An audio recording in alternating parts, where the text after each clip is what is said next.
nggak ada suaranya. Coba cek ini ya, cek speakernya. Oh, Mas Rudi. Mas Rudi dari mana ini, Mas Rudi? Kita 4 menit lagi ya. Ini baru pada selesai sholat isya ini. Yang lain. Biar sekalian sabrek.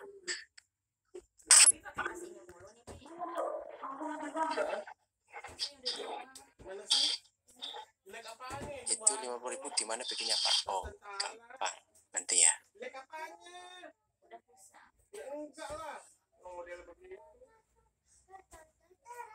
Jadi teman-teman yang mau ekspor, penting banget punya PT ya, PT perorangan. Modalnya cuma 50.000. Modal 50.000 di PT. Itu langkah pertama yang harus teman-teman pegang. Itu legal ya, Ibu, dari pemerintah.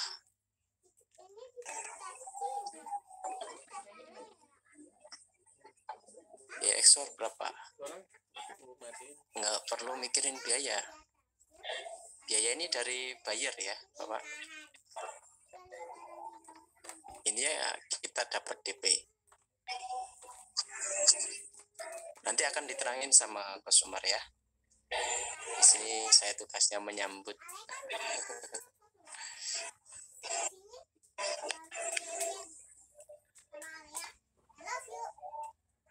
Pajak PT. Kalau pajak kan tergantung yang pendapatan berapa nanti. Kalau kita ada tutorial lengkap ya, teman-teman.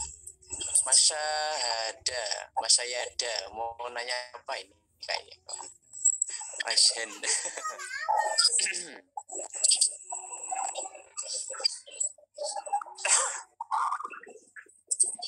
Kita 2 menit lagi ya, teman-teman.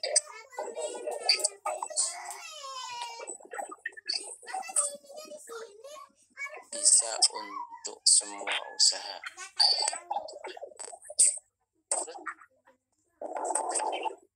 Nah, saya kurang tahu ini kalau bisa ekspor itu.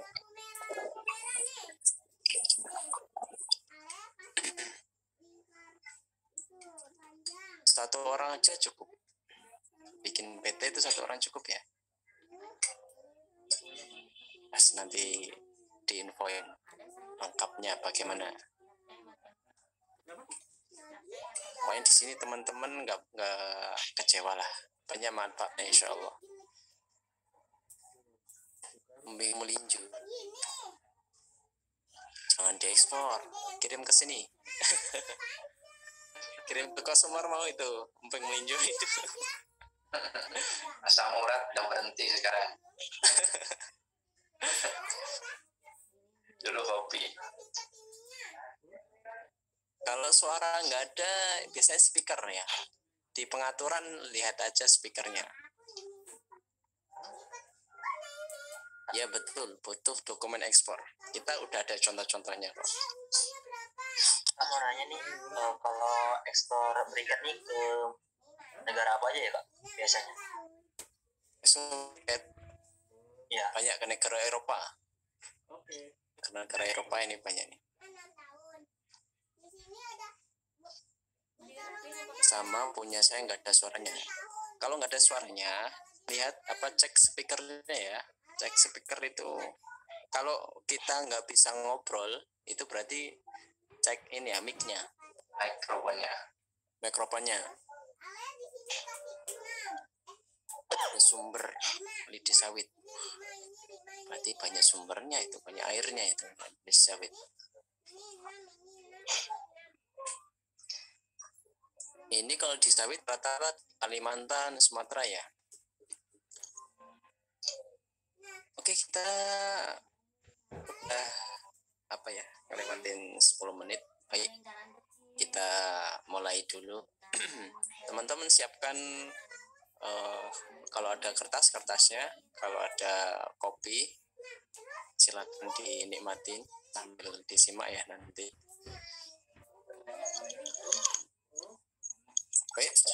sekarang teman-teman silakan dimatiin mic-nya dulu. Kita akan mulai biar nanti teman-teman bisa simak ya.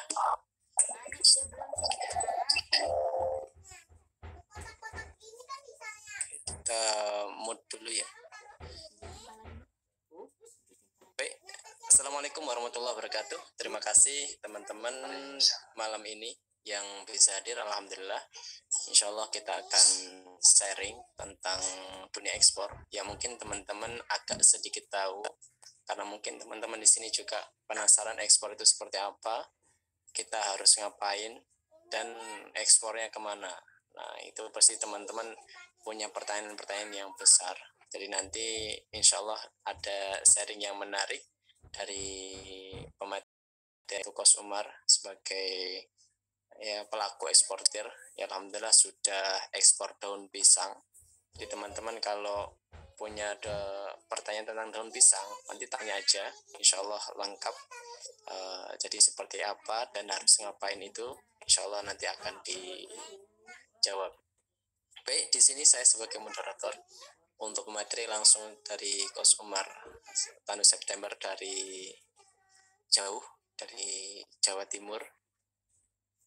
Nah, untuk waktunya saya persilakan. Silakan Kos. Baik, terima kasih. Assalamualaikum warahmatullahi wabarakatuh. Selamat malam, salam sejahtera, jancing, nyak babi, Pak D, Bude, Hadiah Tolan, Andre Tolani, dan semuanya, Maimunah, Maisyoroh, semuanya. Terima kasih bagaimana Recording in progress. hari ini. Semoga saya doakan panjenengan semua, Anda semua, you all the best. Semua dapatkan yang terbaik hari ini dan hari-hari kedepannya. Alhamdulillah kita bertemu kembali di kali ini, di webinar kali ini. Alhamdulillah bukan bertemu kembali ya, maybe ini pertama kali ya. Jadi saya yakin teman-teman mendapatkan grup channel ekspor ini dari TikTok ya, kemungkinan kayak gitu ya. Exporyou.com itu salah satu wadah yang saya memang dan saya sediakan untuk sedikit sharing mengenai memotivasi teman-teman untuk ekspor. Kenapa ya? Ekspor itu nanti akan kita bahas bagaimana peluang-peluangnya di situ. Kemudian perkenalkan, nama saya Umar Tanu September atau biasa disebut dengan UTS ya. Saya sebagai founder dari Exporyou.com. Dan juga saya sebagai konsultan, saya konsultan digital marketing dan juga ekspor untuk UMKM. Jadi untuk UMKM, dan juga saya sudah menjalin kerjasama dengan beberapa kedinasan di Jawa Timur, salah satunya Kabupaten Pasuruan, Malang, dan beberapa kota lain. Dan saya juga diundang oleh beberapa kedinasan, mulai dari paling timur, ujung timur Banyuwangi, sampai ujung selatan Magetan. Jadi, alhamdulillah saya sudah dipercaya untuk membantu mendampingi UMKM untuk double kota ini ya. UMKM untuk naik kelas, salah satunya dengan ekspor, nah juga digital marketing. Harus berbeda. Kenapa? Kalau kita ngomong ekspor, kalau konvensional kurang rendah, tapi kalau dengan digital marketing itu luar biasa kanan di situ. Jadi nanti kita akan belajar sedikit karena waktu kita terbatas di sini. Kita sudah mulai Zoom dinner, mulai sejak tadi pagi sampai hari ini kita akan tetap berbagi di sini pada teman-teman. Dan di kesempatan kali ini, karena teman-teman salah satu follower atau apapun dari member Exporyou.com ya, dari TikTok, nah kita ada kesempatan free webinar kali ini. Kita akan berbagi, membuka wawasan, dan juga sedikit di waktu ini kita akan bahas tentang bagaimana sih untuk eksportir pemula. Karena ada yang bertanya, aku maunya dari gimana ya, aku punya komunitas, terus aku harus gimana, aku punya komunitas melimpah itu yang itu di situ, terus gimana caranya. Itu banyak sekali di komentar, dan kalau dibahas satu persatu itu akan memakan panjang kali lebar, kali 3, akan makan 2, akan makan 3, dan semuanya algoritma semua masuk di situ ya. Terima kasih sudah berhadir dari 62 orang tadi, dari 100 orang yang sudah kita undang. Alhamdulillah kita akan berbagi di sini dari TikTok semua ya. Oke, baik, dari TikTok semua. Jadi alhamdulillah di sini saya ingin sedikit berbagi dengan pengalaman saya. Jadi berbagi pengalaman saya dan berharap bisa berbagi auranya kepada teman-teman. Jadi supaya nanti teman-teman juga berhasil ekspor. Harapan saya di situ, karena misi saya satu, mencetak satu kabupaten itu satu eksportir. Harapan saya gitu. Kenapa? Kalau saya menghandle semuanya, saya nggak akan bisa. Komoditasnya terlalu banyak, dan karena sumber daya alamnya banyak, kita itu demand-nya banyak. Kalau diurus satu orang itu nggak bisa. Makanya saya ingin mencetak beberapa eksportir di setiap kabupaten supaya bisa membantu warga sekitar, atau kalau di TikTok saya namanya Be a Local Hero. Saya sering menyebutkan moto itu Be a Local Hero di TikTok saya, Umar Tanwe September di situ. Oke, tanpa menunggu panjang kali lebar kali tinggal agar pangkat 2 agar pangkat 3. Nah, semuanya di situ. Kita akan masuk lagi langsung ke materi kali ini. Jadi nanti akan saya paparkan materi, kemudian teman-teman silakan nanti pertanyaannya di sesi akhir sesi, nanti akan saya jawab di situ ya teman-teman. Nanti akan saya jawab dan nanti ya pasti akan saya jawab itu. Terus kemudian nanti kalau misalkan dibantu sampai ekspor, insya Allah ya di ekspor.com itu nanti ada yang jelas pendampingan, dan saya selalu bertanggung jawab. Jadi saya tidak lepas, jadi saya tidak di mana-mana, saya akan mendampingi Anda, bahkan chat dengan bayar pun saya akan dampingi di situ. Bagaimana supaya deal, dan Anda ada testimoni, bukan testimoni ya, yang paling gila banget itu baru 1 bulan join dengan kita, itu sudah closingnya itu ngalahin dari member yang lama termasuk saya, 10 kontainer tiap bulan kelapa semi hasket coconut, kelapa semi kupas di situ ya. Itu luar biasa banget, jadi buat kami luar biasa. Kita senang banget jadi bisa mendampingi teman-teman bisa ekspor, dan teman-teman yang walaupun ekspornya 1 kontainer, 2 kontainer tidak apa-apa, disyukuri aja ya, karena kita sudah membantu warga sekitar di situ. Oke, saya akan langsung berbagi aja pada teman-teman ini. Oh ya, sebelum saya berbagi, saya mau bertanya pada teman-teman di sini dari sahabat ekspor.com di sini. Saya mau bertanya, apa sih yang memotivasi pengen belajar ekspor tuh kenapa? Padahal kan di sana banyak bisnis yang bisa teman-teman kerjakan, entah itu bisnis sebagai marketing, entah bisnis sebagai online shop yang sekarang lagi ngetren, atau bukan di marketplace, atau di marketplace Shopee, Tokopedia, dan sebagainya macamnya, atau sebagai desainer template Canva, atau sebagai pembuat naskah. Itu kenapa kok Anda pilih, ya kan? Kenapa Anda kok pilih ekspor? Yuk jawab di kolom komentar, saya ingin tahu motivasi Anda apa, supaya saya bisa mengetahui motivasi Anda dan bisa nanti bisa gimana lama. Oh, cita-cita milenial eksportir. Oke, dari Pak Mas Satria Nugraha. Cita-cita milenial eksportir. Dari Galaksi, banyak sumber daya yang belum maksimal di daerahku, jadi harga jual rendah. Itu kuncinya. Ya, nggak tahu pada itu di dulu Mas Aziz. Mas Aziz. Apa yang finansial ini mah? Halo. Mas Aziz, tolong di-mute semua dulu ya. Oke. Peluang lebih gede. Oke, dapat cuan lebih banyak. Wah, ini mata depan nih kayak saya nih. Apa ya, harus kayak gitu ya. Harus kalau jadi eksporter Anda nggak dapat cuan untuk kerja bakti namanya, jangan. Ya, pengen maksimalkan SDA yang ada namun belum tersentuh. Wah, tinggal datang disentuh, udah cocok gitu. Ya, Bu Siti Sundari, pasar Indonesia sudah ramai. Kepengen aja dan kepengen kebelet gimana sih tadi? Cepet banget ini teman-teman. Oke, sebentar, peluangnya masih luas. Ya, benar, peluangnya masih luas. Kenapa? Karena sekarang lagi ngetrennya, dan kalau Anda lihat di Pak Hermawan Kertajaya, pakar marketing Indonesia, itu memprediksikan bahwa 2023 nanti sampai 2030 pasarnya atau waktunya ekspor. Anda mau jadi ikut di situ atau enggak, di situ aja. Ya.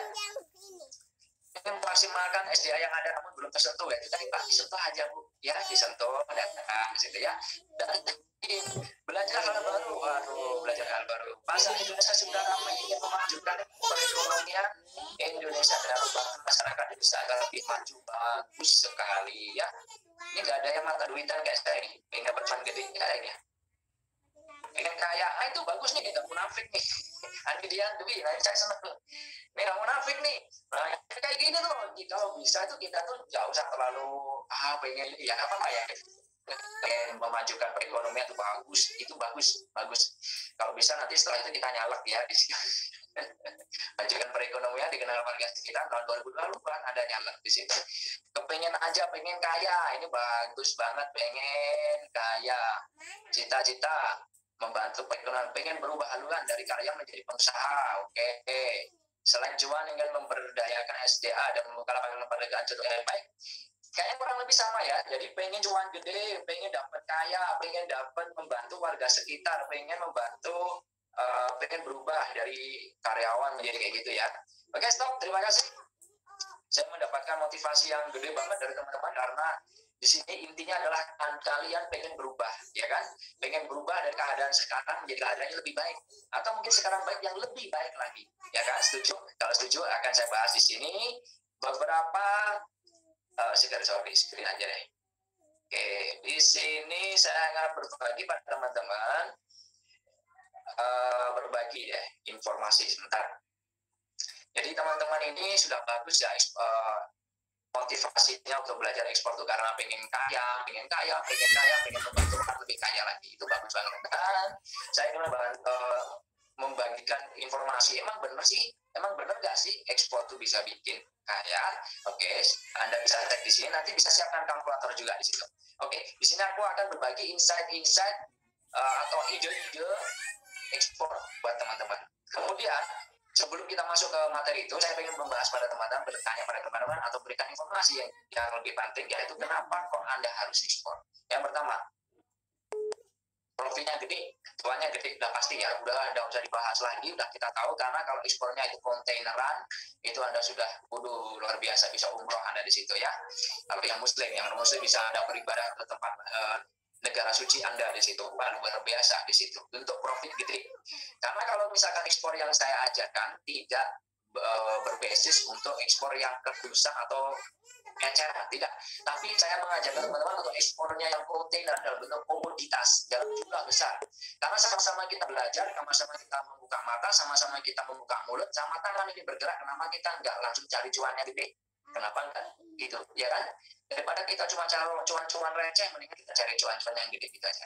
Kemudian, kenapa harus ekspor? Ekspor itu berkelanjutan, Pak. Sustainable. Jadi berkelanjutan. Maksudnya gimana? Maksudnya gini, kalau misalkan nanti Bapak Ibu dapat bayar luar negeri dan dia cocok, saya kutip ya, cocok dengan Anda dan dengan produk Anda. Dua hal itu.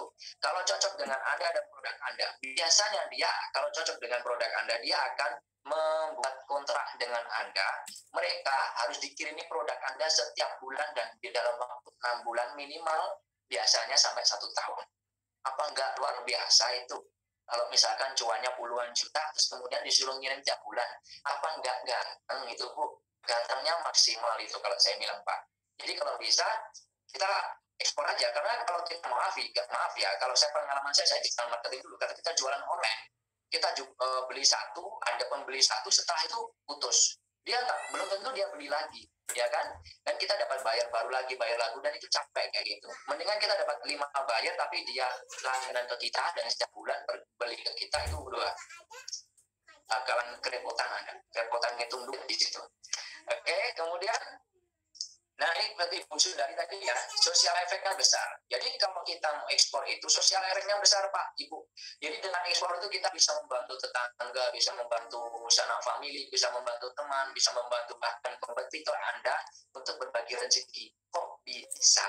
Kok bisa ya? Kok bisa? Jadi gini, jadi ketika Anda ekspor nih, kalau kontainernya kuantitasnya besar, misalkan 5 kontainer seperti itu, biasanya supplier Anda yang Anda kerjasama itu biasanya akan tanda kutip terlambatkan untuk memenuhi kuantitas tersebut. Biasanya dia akan mengajak teman atau saudara atau tangganya untuk ayo bantu dong produksinya kayak gitu. Atau kekurangan supplier, dia malah telepon ke kompetitornya, kirimin dong, jual ke aku aja deh, nggak apa-apa di situ, ya kan? Daripada jual ke pengepul, jual aja ke aku kayak gitu. Itu akhirnya apa? Saling membantu. Jadi berbagi rezeki di situ, sosial efeknya besar. Siapa tahu tetangga yang diajak untuk produksi tersebut, teman yang diajak untuk produksi tersebut, dan lagi kesusahan, dia lagi butuh untuk biaya listrik, biaya SPP, dan sebagainya macamnya. Dan kita bantu dengan ekspor itu, kita berikan ke satu supaya dibagi rata. Itu sosial efeknya. Kemudian ekspor itu bisa diwariskan. Kok bisa ya? Kok bisa diwariskan? Jadi warisan tidak hanya tentang harta, tapi juga tentang ilmu. Karena ilmu ekspor itu cukup 3, Pak. Cukup Anda bisa baca, bisa tulis, dan bisa ngomong. Yes, itu. Bahasa Inggris Bos, tidak wajib. Ya, jadi tidak wajib Anda harus pintar bahasa Inggris. Why? Karena orang sana, orang bule, orang Korea, orang Jepang, orang Arab itu belum tentu juga bisa bahasa Inggris. Yang penting vocabnya Anda masuk, perbendaharaan katanya Anda bisa masuk, udah cocok di situ. Atau kalau nanti di Explore You itu kita ada aplikasi yang bisa nanti teman-teman itu tanpa pakai Google Translate langsung chatnya live di situ, langsung terjemahannya ada di situ. Bahkan orang ngomong apa, orang bule, orang Rusia pun kita bisa terjemahkan dalam bahasa Indonesia. Oke, di situ. Jadi intinya ekspor itu bisa diwariskan ke anak, cucu, istri kita atau suami kita. Berbeda dengan, mohon maaf, kita seorang misalkan IT.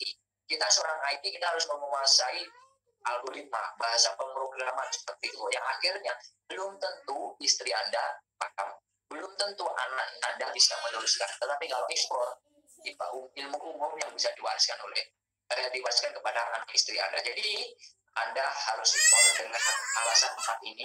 Kalau Anda termasuk tadi pencari cuan, masuk. Kalau Anda pengen nanti nggak mau ribet, pengen dapat sekali, ribetnya di awal paling ya, nggak terlalu ribet banget, tapi kalau sudah dapat, itu bisa sustainable, berkelanjutan. Yang ketiga, sosial efeknya gede, jadi nanti Anda bisa membantu warga sekitar, orang akan kenal Anda, bahwa Anda itu sering membantu mereka, gitu-gitu kan, siapa tahu bisa dicalonkan, kayak gitu-gitu. Kemudian, bisa diwariskan juga, jadi tanpa harus Anda punya keahlian khusus 3 aja, keahliannya bisa baca, bisa tulis, dan bisa ngomong, gitu aja. Kemudian ada beberapa mitos yang sering terjadi di lapangan, bahwa ekspor itu ribet. Jadi ada yang beranggapan bahwa ekspor itu ribet gitu kan. Enggak juga, enggak. Ribet itu enggak, malah ekspor itu mudah. Ya, kamu di-unmute dulu, Mas. Oke, jadi ekspor itu mudah. Jadi ekspor itu mudah. Kenapa? Kalau Anda bisa berurutan stepnya.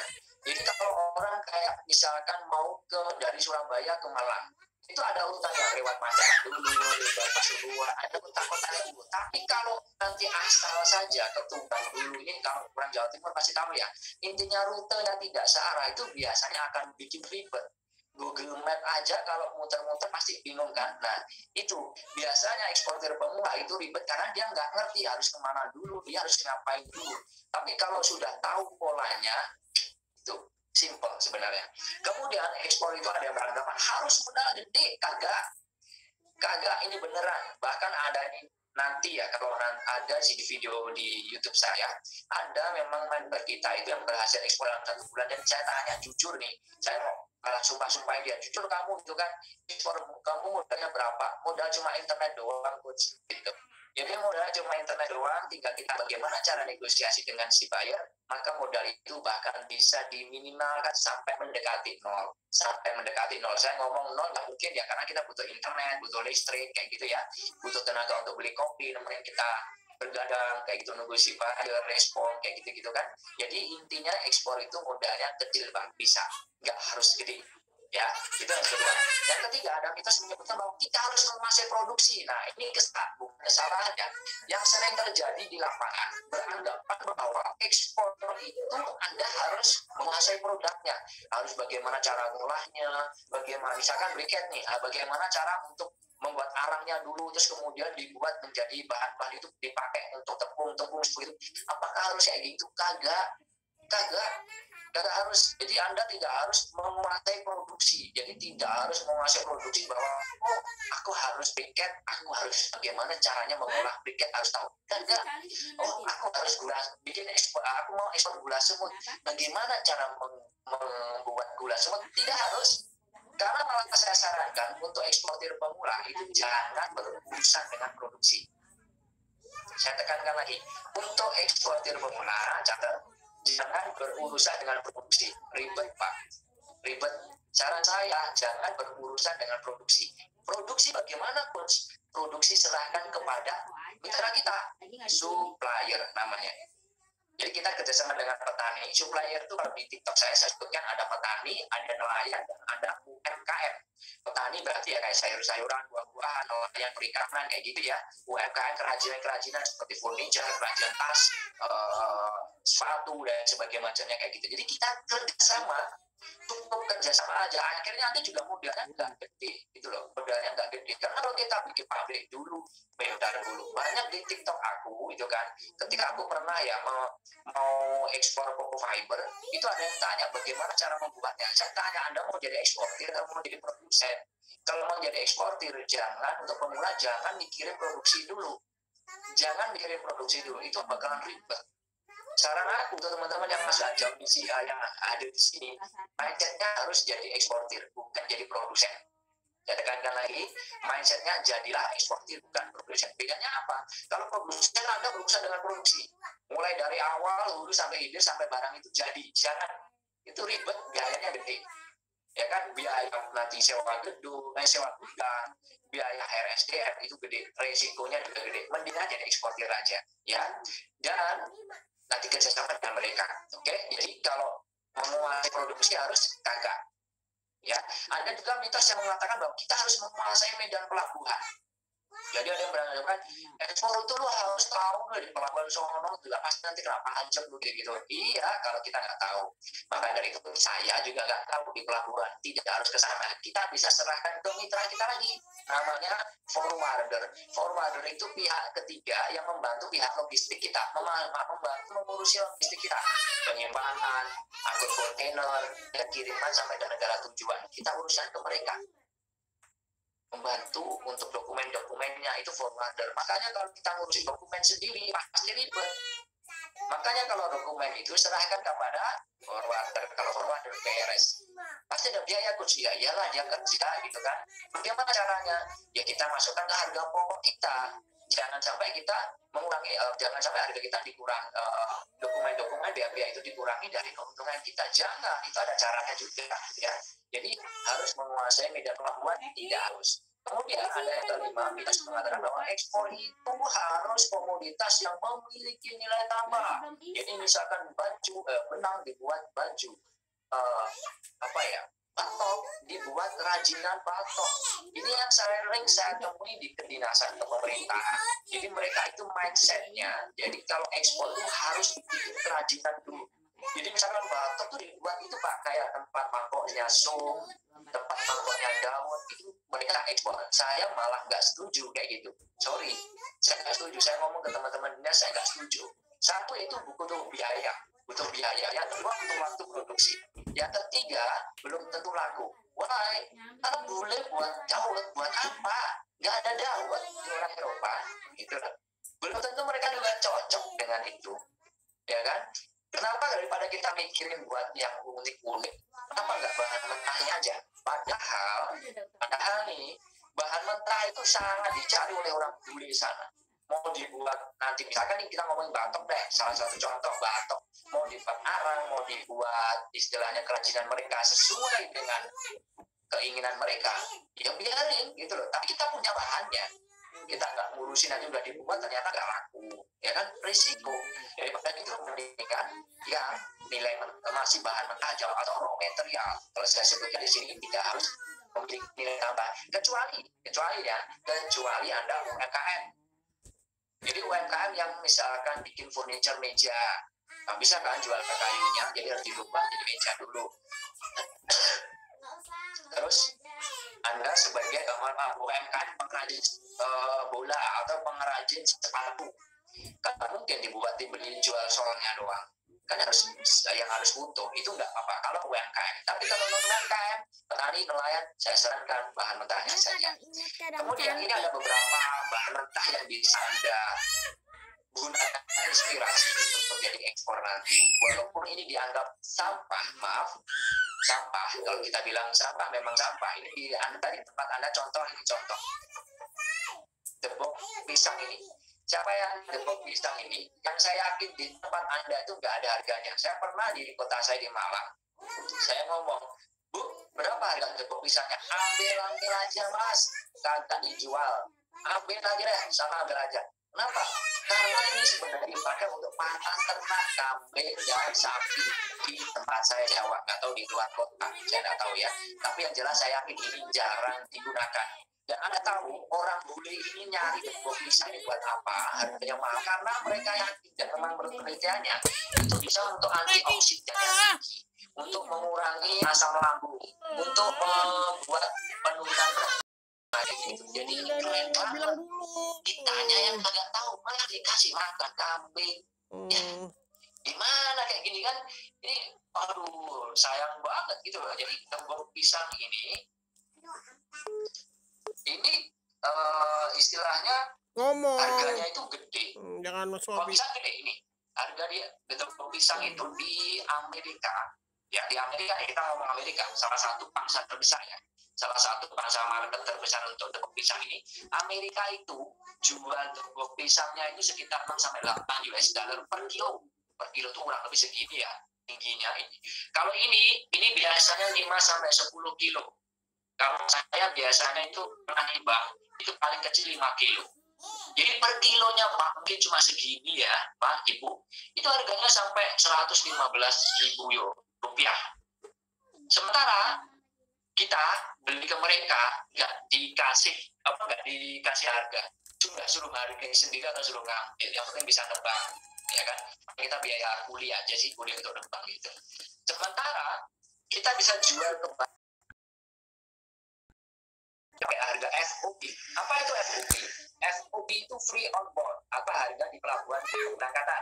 FOB basic, kalau ada orang yang bilang seperti itu, ini FOB basic. Jadi kita harga pemberangkatannya dari mana? Dari pelabuhan Piro ke Priok, Belawan, Mas, atau Perak, kayak gitu ya. Jadi kita ngitung dari harga gitu tanpa sampai ke negara tujuan. Beda lagi, ini case-nya beda. Harga FOB aja kita bisa jual di ini per kilonya itu 20.000. Ya, sementara satu kontainer yang 20 feet, kontainer itu ada 3 kontainer ukurannya, yang 20 feet, 40 feet, dan 40 feet high cap. Jadi ada 3. Kita ngomong yang kecil aja, yang 20 feet ini, itu bisa sampai 15 ton tepung pisang. Ini luar biasa banget, jadi sampai 15 ton tepung pisang. Sementara berapa potensi cuannya? Ayo kita coba hitung yuk. Coba kita hitung deh. Yuk kita hitung bareng-bareng di sini. Misalkan kita berhasil harga jualnya 20.000, kemudian kita bisa 15 ton, berarti ya 20.000. Ini kita cuan kotor ya, masih belum dikurangi biaya-biaya yang lain. Kali 15 ton kan 15.000 kilo. Ya segini Pak, lumayan, cuma jualan tepung pisang. Kalau mungkin dikurangi biaya operasional, maybe ya hampir 50%-nya. Ya lumayan lah. Lumayan, daripada dibuang sia-sia dimakan kambing, mendingan jadikan duit, ya kan? Kemudian apalagi ini yang pernah saya lakukan itu ekspor daun pisang. Daun pisang di negara kita itu harga yang murah banget, kasihan petaninya itu, ya kan? Harganya itu di Jawa nih ya, kalau saya nggak ngerti di tempat lain, di Jawa di tempat saya itu harganya sampai 5.000 doang per kilo. Per kilo itu isinya 3 sampai 5 biji doang. 3 sampai 5 biji doang. Kemudian kalau di Jepang orang jual harga daun pisang itu 200 ribuan per lembar. Per lembar bukan per kilo. Jadi kalau 1 kilo itu isinya 3 lembar, berarti 600.000 per kilonya. Ini gila banget nih. Beneran gila banget. Tapi saya waktu jualnya untuk luar negeri, kita bisa jual range antara 80 sampai 120.000 per kilonya. Seperti itu. Kemudian kalau ekspor 1 kontainer 20 feet itu bisa muat 8 ton. Oh ya, harusnya ada yang tanya ya nanti, ini kok bisa tahu 8 ton dari mana Gus? Gitu kan? Ini tidak asal-asalan, tidak perkiraan, tapi baik perhitungan. Ada cara menghitung daya muat kontainer supaya Anda tidak rugi. Ada caranya. Jadi jangan sampai nanti mau bayar berapa 1 kontainer nanti isinya 10 ton mister, ternyata isinya cuma 5 ton. Yang 5 ton mau dikemanain? Anda harus sewa lagi, itu biayanya gede, emang rugi di situ. Jadi Anda harus cara ngitungnya harus benar. Ada caranya menghitung bagaimana daya muatnya itu nanti ya. Nanti kalau ada waktu kita akan bahas. Kemudian kalau 8 ton ini berapa potensi cuannya itu kan? Oke, kita bahas lagi, satu-satu dulu. Waktu nggak keburu-buru ya. Jadi misalkan kita belinya 80.000, kita jualnya ke buyer 80.000. Kita belinya kalau dari supplier 5.000. Kalau saya naikkan karena saya mau kualitas ekspor. Saya waktu itu belinya 15.000. Jadi 80.000 kurang 15.000 kita masih jual profitnya masih 65.000. Sementara 1 kontainer itu bisa muat sampai 8.000 kilo atau 8 ton. Berarti Anda kalau 1 kontainer full bisa seperti ini cuannya. Ya kalau sampai sama biaya operasional hampir 50% ya sekitar masih pegang lah 200. Ya lumayan untuk beli mobil baru ya di situ. Kemudian kita ngomong lagi apa lagi ya kira-kira bisa dijual di sana. Ada pisang Cavendish. Nah ini dari member exploreyou.com memberitahukan bahwa ada ya petani harga pisang Cavendish di Indonesia itu di Jawa itu masih 5 ribuan per kilo. Sementara kita bisa jual ke buyer luar negeri itu harganya 23 sampai 20 Jadi masuk cuannya 20.000 per kilo. Kemudian satu kontainernya bisa muat 7 ton. Jadi tinggal ngalihkan aja nanti di situ ya. Ya masih untung lah puluhan juta di situ. Nah ini ya Sambu ini pernah lihat kayak gini? Saya yakin pernah. Apalagi kita waktu kecil ya kan, disuruh emak nyapu ya kan, disuruh emak nyapu halaman depan atau mungkin maghrib pulang tuh tiba-tiba ini nempel di pundak kita kan dipukul pakai ini ya kan. Pernah ngalamin yang tersenyum pasti pernah ngalamin seperti saya. Dipukul kayak gini, waduh ampun mah gitu kan, harganya murah jadi dipukul-pukulin ke kita. Tapi sebenarnya kalau kita bisa jual ke luar negeri itu harganya bisa sampai 20 ribuan per kilo per ikat. Sementara kita belinya dari petani pengrajin itu cuma 4 ribuan per ikat. Jadi kita masih cuan ya 19.000 ya 17.000 masih cuan lah. Kalau nanti kita ekspor satu kontainer yang 20 feet kita bisa muat 5.000. Ayo hitung berapa cuannya ya, Anda hitung sendiri di situ.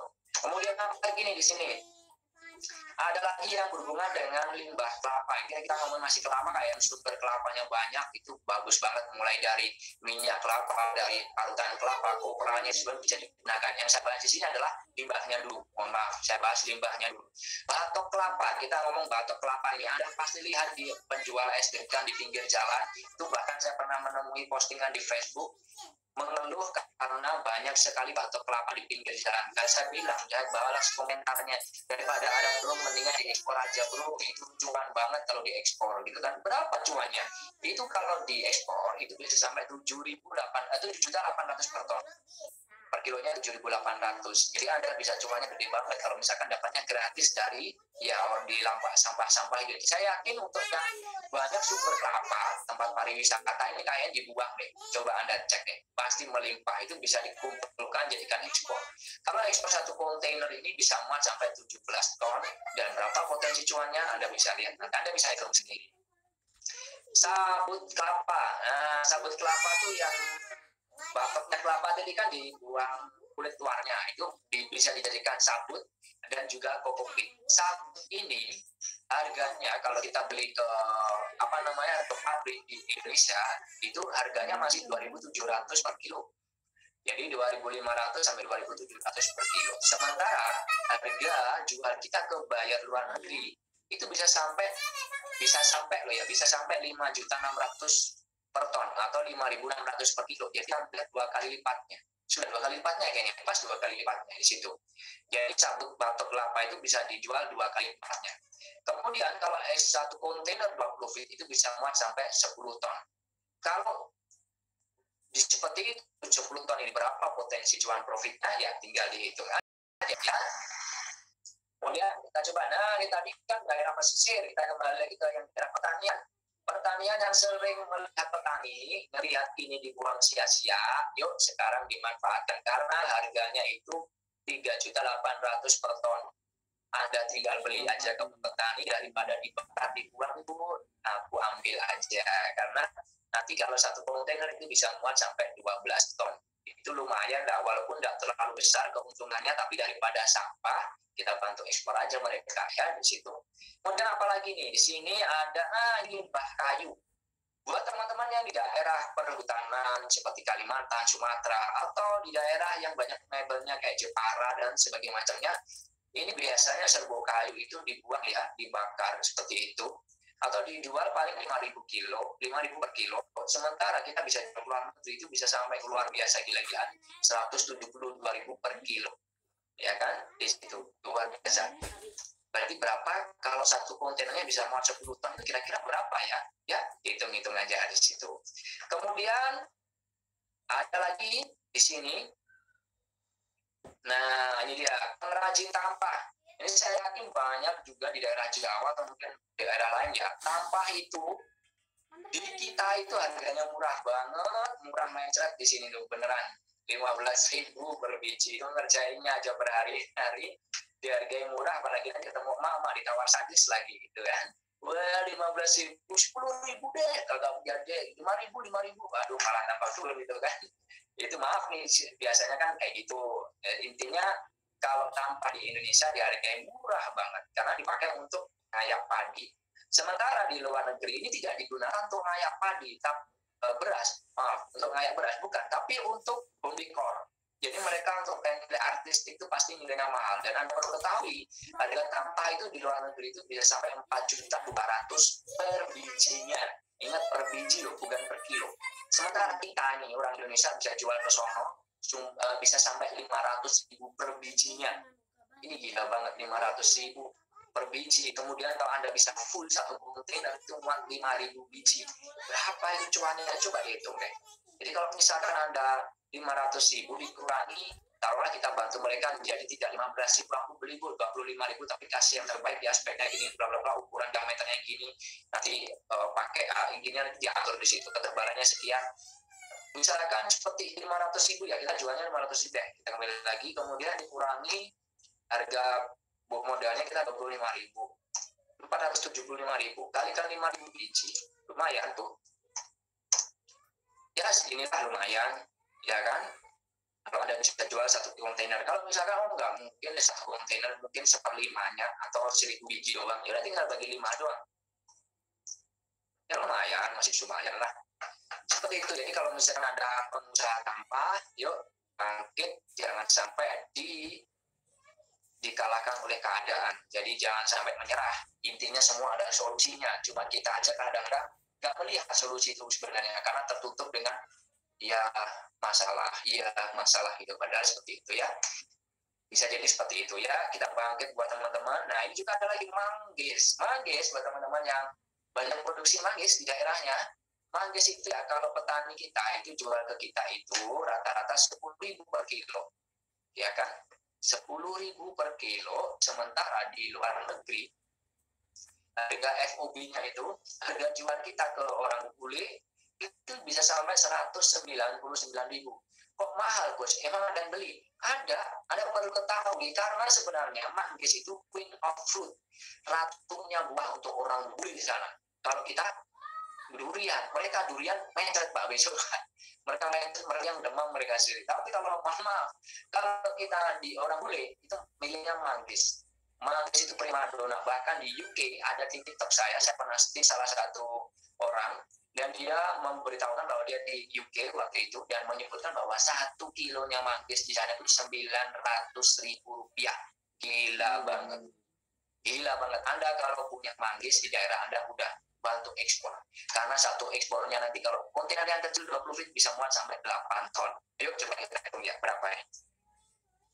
Kalau misalkan Anda jualnya bisa sampai 199.000 dikurangi 10.000 lah, kita bantu petani 25.000 lagi deh, misalkan gitu ya. Kita minta kualitas yang bagus, diameternya sekian, warnanya agak keunguan, bukan yang merah yang beladus yang kayak nggak bersih itu nggak mau orang sana. Yang agak keunguan mereka maunya, ada tengahnya itu. Kemudian kita kembali lagi di sini, kita 25.000 untuk modalnya, berarti 174.000 kita mas cuan kotornya. Kemudian kalau kita bisa 8 ton, berarti tinggal lagi alihkan 8.000. Wala 1,3 M.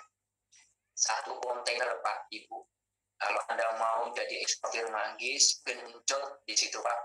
Nanti sertifikasinya paling phytosanitary, COO, COE kayak gitu doang. Ya di situ aja. Kemudian ada lagi berapa potensi cuannya, banyak sekali di situ tadi sudah kita sebutkan. Dan ada juga ikan asin nih yang belum saya bahas di sini, nggak ada nih. Ikan asin itu kalau teman-teman tahu itu ikan asin itu bisa sampai ratusan ribu, sementara kita nggak sampai 50.000 per kilonya. Di luar negeri bisa sampai lebih dari 150.000 per kilonya, lebih dari 150.000 loh. Emang orang bule mau ikan asin? Nah ini kadang-kadang pertanyaan kita kayak gitu. Orang bule itu saya juga nggak tahu, ternyata kok ada juga peminatnya. Orang Jepang, orang Asia lebih banyak ya. Maaf, orang Asia yang kayak Jepang, Korea, China kayak gitu. Ya ternyata juga suka ikan asin. Dan itu gede banget kalau potensi cuan Anda bisa yang nggak tahu-tahuan, punya potensi ikan besar, silakan. Coba dari ikan asin dulu di sini. Oke, intinya apa? Intinya adalah semua bisa ekspor. Mau Anda sebagai ibu, mama, bapak, tante-tante, om, ataupun Anda anak muda yang baru lulus kuliah, lulus sekolah, bingung nyari kerja, lebih baik ayo bantu ekspor di sini. Atau Anda yang baru, mohon maaf, di PHK dari kerja, atau mau bingung mau kerja apa, usaha apa, yuk daripada itu menjadikan Anda menjadi beban, ayo kita cari solusinya, kita ekspor aja dan semua bisa diekspor. Tidak ada barang-barang yang baru saya sebutkan, tapi semuanya bisa diekspor. Asal kita bisa mencari demand-nya. menyiapkan di situ dan kita hubungi buyer biasanya ada itu yang nyantol. Jadi semuanya bisa diekspor. Nah teman-teman nanti bisa juga add di TikTok saya di sini Martanus September, dan juga Facebook saya Martanus September, atau Instagramnya agak berbeda, Coach TS. Di situ saya sering berbagi inspirasi ringan tentang ekspor. Karena kalau pas saya sibuk agak beberapa hari baru saya posting, saya baru ngalamin ini nanti akan saya bagi di situ. Kemudian ada pertanyaan apa nih? Oke, saya coba chat dulu ya. Apa langsung dulu ya? Langsung aja dulu. Saya chat sampai 20. Bentar, saya langsung kembali ke chat dulu. 20 chat yang saya akan bahas satu persatu dulu. Yang mana ya? Dari mana ini?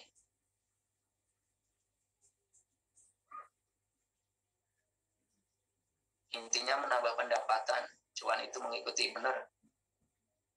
Cara mengenalkan produk ke buyer gimana Pak? Nah, Anda harus Bu. Jadi Bu Novi, cara mengenalkan produk ke buyer itu gimana? Yang pertama, Anda harus memiliki senjata-senjata perang sebelum bertemu buyer.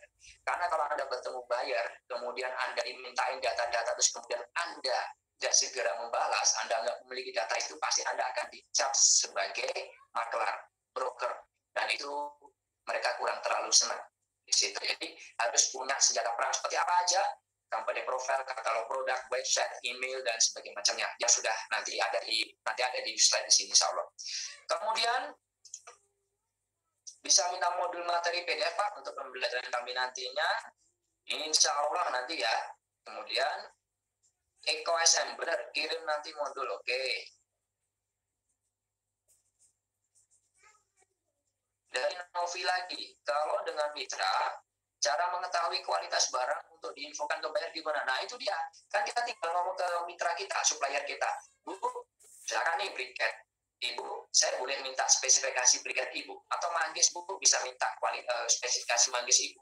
Briket Ibu, misalkan briket Ibu, spesifikasi briketnya gimana? Dicatat di situ. Catat, kemudian tawarkan ke buyer. Situ ya. Cara menghubungi ke forwarder gimana Coach? Dari Nisa Anissa. Nah bagus nih. Jadi cara menghubungi buyer adalah Anda angkat telepon Anda buka kodenya telepon handphone, dibuka dulu ya, dibuka. Kemudian nanti cari ketik di Google forwarder terdekat dari sini, kemudian Anda hubungi jatuh gitu. Ya, terus kemudian halo, assalamualaikum gitu ya. Jadi Bu Nisa ini lucu juga sih cara menghubungi forwarder gimana? Ya kayaknya kalau menghubungi forwarder kita cukup pegang handphone ya, kita buka kodenya dulu, jangan lupa kodenya Anda jangan sampai salah, kodenya yang unik itu dibuka dulu. Nah, Shopee masuk, kemudian ada telepon. Halo Mister, mau kerjasama dengan Anda untuk kerjasama ekspor, untuk ngirim ke Turki, misalkan kayak gitu. Gitu ya Bu ya, semoga bisa membantu menjawab di situ. Oke. Kemudian buat jajar wayang kulit, apa itu? Saya nggak tahu deh. Bu Aisyah, makanya sapi sama kambing pada sehat. Iya benar, kitanya nggak sehat, kitanya makan. Aduh ya beneran, kita Indonesia tuh gimana ya? Makanan sehat disajikan kambing sama sapi. Sementara kita makannya asap rokok. Itu luar biasa itu, kita hebat. Itu pasti kuat tuh, kita umurnya sampai tua itu. Boleh aja kalah itu ya. Kita juga sama kita. Mereka makannya sehat-sehat, kitanya makanya selampangan, tapi masa ada aja umur yang tua. Saya pernah nemuin di pedesaan itu umurnya berapa Pak? 73, dia sambil ngerokok gini. Wih, gila orang kayak gini tuh. Indonesia tuh luar biasa, nggak ada ketahnya, nggak ada yang nantinya, apalagi netizen gitu. Wah luar biasa. Kemudian dari Galaxy, cara cari buyer yang belum dapat coach. Oke, nanti pakai platform B2B ya, pakai GoForward, pakai Alibaba, dan pakai GoForward, salah satunya di situ, pakai Google juga bisa. Kemudian dari Novan Ramadan, mohon maaf coach, 20 feet itu apa ya? 20 feet itu ukuran kontainer Pak Novan. Jadi ukuran kontainer itu ada 3 ukuran kontainer ya.